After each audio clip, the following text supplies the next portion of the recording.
Pastor, qual é a relação do cristão reformado com a política e o que a fé reformada pode contribuir para esse ambiente político em que nós estamos vivendo?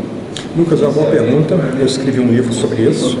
Nas minhas teologias temáticas, uma delas que eu escrevi para o Knight, tem essa interação entre a relação da igreja com o Estado, né? Eu diria que, assim, dentre as várias tradições cristãs, a tradição reformada de Calvino, Althusius, Samuel Rutherford e outros, Abraham Kuyper, é uma das, assim, talvez se eu possa usar a expressão, mais politizadas, o que tem um senso agudo desses debates políticos, né? Então, alguns pontos assim bem rápidos que a gente pode elencar.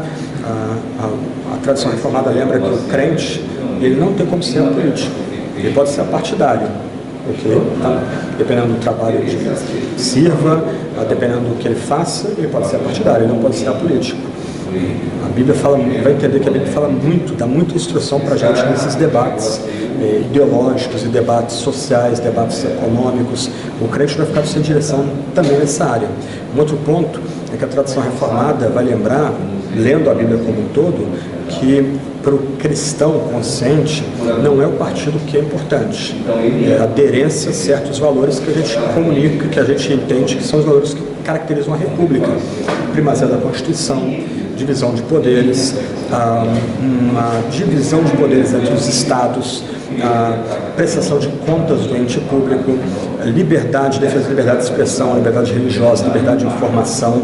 Para o cristão reformado, esses valores são importantes. Se ele vai votar no partido A ou no partido B, é uma questão de conveniência, de qual partido está mais afinado com essas pautas, mas para o cristão, aqueles valores que caracterizam de fato a República, não se pode mexer nisso. Então, o cristão reformado, ele não vai ser seduzido pelo popularismo, ele não vai ser seduzido pelo autoritarismo, muito menos pelo totalitarismo.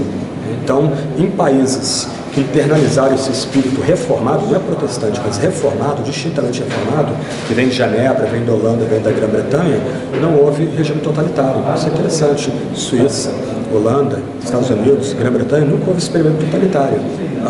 Houve algum jogo de força, o presidente Wilson lá, mão pesada com os seus opositores, mas ainda assim haviam mecanismos para cercear o abuso do poder por parte de presidentes, né? Então isso é interessante. O reformado, ele nunca vai ser encantado pelo campo da sereia de saídas fáceis, soluções fáceis, fechar parlamento, fechar a Suprema Corte, abolir os balanços entre os vários poderes, executivo, legislativo e judiciário. Por ele entender, isso é caro para a gente, né? Que só Deus é Senhor, ele não vai tolerar outros senhores. Pastor, muito obrigado. Eu que agradeço. Deus abençoe. Deus abençoe o ministério de vocês. Deus abençoe vocês. Amém. Valeu.